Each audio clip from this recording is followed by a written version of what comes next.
Si predstavljate, da bi morali v šolo hoditi še v soboto in to morda celo popoldne? Zagotovo ne. No, na Kitajskem pa imajo nekateri otroci sobotne popoldneve zasedene prav s šolskimi obveznostmi.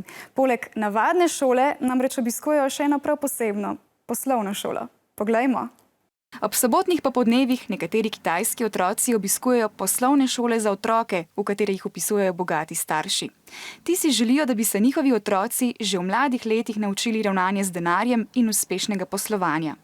Eden izmed takih učencev je tudi Joe Siji, ki že pri 12 letih ve, kaj bi bil rad, ko bo odrasel.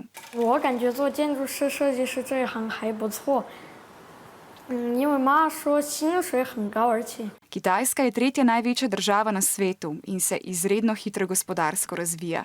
Poznamo pa jo tudi kot največjo svetovno izvoznico. To pa hkrati pomeni, da vlada v tej azijski državi med poslovneži velika tekmovalnost. Zato se mladi, tako kot Joe Siji, njegovi sošolci, v angleščini, ki je jezik poslovnega sveta, pripravljajo na vstop v svet podjetništva. Učijo se, kako ravnati z denarjem, kako se poslovno dogovarjati in pogajati.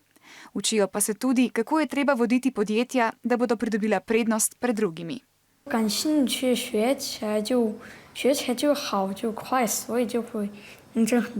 Namesto telovadbe, kakršno poznamo v naših šolah, pa Joe Siji in sošolci igrajo golf, ki je priljubljen med poslovneži, saj se ti pogostokrat prav med igranjem golfa dogovarjajo za posle.